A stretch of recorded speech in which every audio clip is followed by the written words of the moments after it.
قرآن حکیم کې رب العالمین فرمای اور الله قدرت ترون عقل به د الله په قدرتونو کې نه جنګوي. وی د مور په ګېډه کې د غوا په ګېډه کې پی دي او سوټیم دی پکې او وینم ده.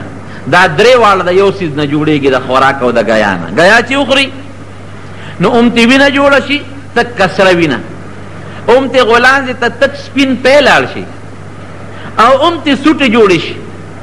نو په یو خېټه کې دا درې څیزونه پراته دي په یو خېټه کې او د یو خوراک نه جوړ دی او الله والا متضاد رنګونه ورکړي دي. که دا پی خړ بخن وي نو چا به وي چې دا پکې د سوټې هغه رنګ جوړ لږ غوندې راغلی، یا که د پیو کې لږ نسواري غوندې وي او سوروالی وي چا به وي دا پکې د وینې هغه رنګ راغلی دی.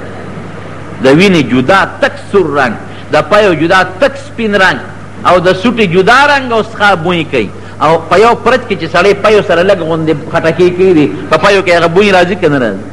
عجیبه خبره دا ده چې غولانځه دې ولشله نه پکې د وینې رنګ شته او نه پکې د سوټې بوی شته او ټول په دا یو وجود کې دننه پراته دي. ولکم فی الانعام لعبرة نسقیکم مما فی بطونکم من بین فرس ودم لبنا خالصا سائغا للشاربین. الله وی زما په قدرت سوچو کې ګوره څاروونه عبرت والی د څاروي په ګېډه کې ما ګیا ور واچوله او د هغې ګیا نه مې خشته ښکلې سپین پی او وینه جوړه کړله. سوټې پکې لا منځ کې دي او پیره دواړو په دا منځ کې دي مزېدار خشته اعلی. نه پکې د سوټې بوی او رنګ شته او نه پکې د پیو رنګ شته. عقل به چرتم نه چلی د الله تعالی په قدرتونو کې. اوس دنیا کې چې دا کم ډېر څیزونه پیدا کېږي د انسان عقل پکې کار نه کوي. موبایل کې دلته خبرې کې چې وی هلو نو په امریکا کې وی هلو. عقل دا مني چرم نه مني. دو نظر څنګه دا خبره ورسېدله؟ په امریکا کې به خبرې کوي دلته به په کیمرا باندې تصویر ښکاري، په کمپیوټر کې داسې نظام شته او دلته به خبرې کوي په امریکا کې یو بل ته به ښکاري. دا عقل مني؟ یو جز د څومره لوی شی دی او په هغه جز کې 300 او 350 سورلی ناست دي. تېر ځل چې زه تلم عمرې له هغې کې 550 سورلی وې. دا غټ جز و غټ 550 سورلی 550 سورلی هرې سورلی سره من یو نیم من سامان او دا جز څونه درونی او دا په هوا کې وخیږي او په خپل کم ځای چې ورته خولي په هوا کې زه په لاره خو چې روانې نو تا ته پته په 400 راتاو شم او په رزلو راتاو شم په سړک روانې او نښې درته لګېدلې دي نو په دې هوا کې دې څنګه روان دي؟ خپل مقصد ته رسي او په هغه خپل ځای کې کوزېږي. نو دنیا کې دا څیزونه الله انسان له ورکړل د انسان د عقل نه الله دا څیزونه پیدا کړل چې د عام انسانانو عقلونه یې نه مني. نو الله په دې قادر نه چې داسې کار وکړي چې زمونږ د عقل یې نه مني. که د مور په ګېډه کې دې بچي ته څوک په دا پرده کې دننه پټ ووایي چې ته به پیدا کېږې او د پیدایش نه پس یو لویه دنیا ده او دریابونه دي او غرونه دي او اونې دي او ګرمي ده او یخني ده او متیازي دي او منډې دي او ترړې دي دا ماشوم به ومني؟ هغه وایي دنیا خو دا ده چې لا زه پکې پروت یم. ابر دنیا کم ځای مني د هغه د عقل نه خلاف خو چې د مور د ګېډې نه راوځي نو بیا مني. یو عالم نه چا تپوس وکړ وایي د آخرت ژوند څونه دی؟ غوره د عقل نه بار خبرې وی دا خیرت جن بسونه وی دا خیرت جن وی که دا ټول ځمکه تر اسمانه پورې د شړشم د دانو نه ډکه شي. دا ځمکه تر اسمانه پورې شړشم دانې څونه دانې به پکې راشي وایه که نه؟ د شمېر نه زیات یې چاته پته لګي او بیا لومبي اسمان هم د دونه دانو نه ډک شي او دویمم او درېیمم واړه اسمانونه او دا ځمکه د شړشم د دانو نه ډکې شي او یو مرغۍ پې مقرر شي او هغه مرغۍ پې 100 کاله پس یوه دانه خوري. مرغۍ ته 100 کاله پس یوه دانه خوري. وی دا دانې به ختم شي خو د آخرت ژوند به ختم نه شي.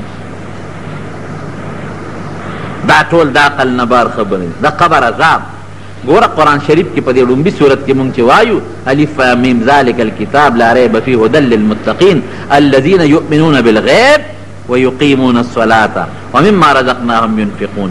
نو هغې الذین یؤمنون متقی هغه انسان دی چې هغه به بعضې څیزونه د هغه عقل او سترګې او غوږونه نینې او مني به خدای مونږ لیدلی نه دی مونږ به منو. د قبر عذاب زمونږ عقل کې نه راځي مونږ به منو. د قبر نه واپس جمدي کېدل زمونږ عقل کې نه راځي مونږ به منو. فرشتې مونږ لیدلی نه دی او نه لیدي شو دا به مونږ منو. د قیامت ورځ به مونږ منو. پل صراط به منو. دوزخ او جنت به منو. زمون عقل کې دونه طاقت نشته چې دا ټول اوس ومني. عقل هم رکوټې دی کوسه دی. دغه رنګې حضرت ابراهیم علیه السلام یو ځل رب العالمین ته وی رب ارینی کیف څنګه تحیی الموتى ما ته وښایه چې ته دا مړي څنګه ژوندي کړې. الله ورته فرمایي اولم تؤمن ولې ستا یقین نشته په دې؟ قال بلا ولكن ليطمئن قلبي وی الله یقین خو مې پې شته چې سړي په دې یقین نی خو بیا به مسلمان نه خو د الله جلیل القدر پیغمبر. خو دا سوال دې لپاره کوم چې د سترګو هغه لیدل ووینم د زړه هغه پوره یقین نورم محکم شي نورم مضبوط شي قوي شي. الله ورته فرمایي فخذ اربعه من الطير څلور مارغان راواخله او فصرهن الی ځان سره بلد څلور مارغان. نو څلور مارغان یې راواغېستل یو طاووس او یو چرګوړی یو قارغه او یو کمتره دا څلور مارغان وی ځان سره بلد که ځان سره ښه بلد کړ. وی اوس یې مړه که ثم جعل على كل جبل منهن جزءا ستا په دې علاقه کې چې څومره غرونه دي په دې غر باندې قیمه قیمه که سرونه ځان سره ونیسه او لږه لږه غوښه په دا یو غر د پاسه کېږده تقسیم یې کړه. حضرت ابراهیم علیه السلام څلور وړه مارغان حلال کړل سرونه یې ځان سره کېښودل او دا باقي غوښې چې څومره دي ټولې میده کړې ټوټې ټوټې یې کړه یو ځای وزرې او څرمنې او خپې او کلمې هر څه یې میده کړل او بیا لږه لږه قیمه راواغېسته په دغه علاقه کې چې څومره غرونه دي په هغه غرونو باندې یې خوره کړله. الله ورته فرمایي ثم ادعوهن یأتینک سعیا ځکه نو اوس ورته آواز وکړه دا ټول به درته په منډه راځي. سرونه یې ځان سره نیولي او آواز به یې کو ای د چرګ غوښې دې خپل سر له راشي ای د طاووس غوښو دې سر له راشي ای د کمترې غوښو دې سر له راشي ای د کارغه غوښو دې سر له راشي. نو د هغه قیمونه به هغه خپله خپله عیسه را جدا کېدله د بڼې او د وینې او د سرمن حالانکه یو ځای ټکولو او خپله خپله عیسه هغه خپل پوټې پوټې جز به راته د سر پورې پیوست کېده. څلور واړه مارغان واپس جوړ واپس پکې ساه راغله او واپس یې الوتل او منډې ترړې جوړ کړلې. زمارونه الله په دې قادر. نو زمونږ په عقایدو کې یو عقیده څه ده والبعث بعد الموت آمنت بالله آمنت بالبعث بعد الموت. خدای په دې زما ایمان دی چې د مرګ واپس به ته واپس جمدي کول کې کله چا په دې کې شک چې دا به څنګه جمدي کېږي او دا خو ګران کار دی. هیرو دا لومبي پیدا کول اصل د عقل په موجب الله ته خو هر څه آسان دي. لومبي ګران دي که وروسته ګران دي؟ لومبي ګران دي چې دا نشنه یو شی شته ته راولي وروسته خو بیا د شکل الله سره شته یو اډوکي شته صرف هغه غوښه او جامه ورته اغوستل پکار الله وایي وهو اهون علیه.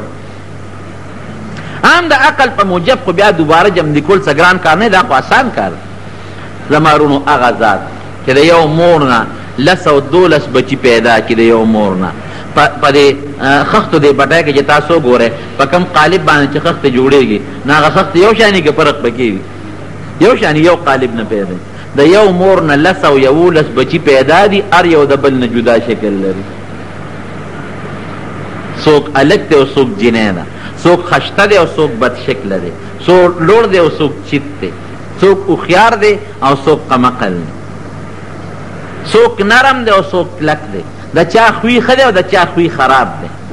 نو الله سره دومره شکلونه چې د آدم علیه السلام د زمانې نه واله تر اوسه پورې د اوس نه واله تر قیامته پورې د شکلونو بازار الله سره ختم نه شو. هر چاله جدا جدا شکل ورکوي او د انسان عقل پکې حیران شي داسې نه ده چې ګنده یو د 3 سپیمې دی او د بل 2 دي د یو 3 سترګې دی او د بل 2 سترګې دي د یو 4 غوږه دی او د بل 3 د یو 15 دی او د بل 2 دي د یو غاښونه 2 دی او د بل 10 دی او د بل 4 دی او د بل 15 دي نه سترګې د ټولو 2 غوږونه د ټولو 2 سپیمې د ټولو 2 خوله د ټولو یوه او د ټولو د هر څه د سترګې او سپوز او د خوله په دا مخ کې او بیا هم د یو بل نه فرق لري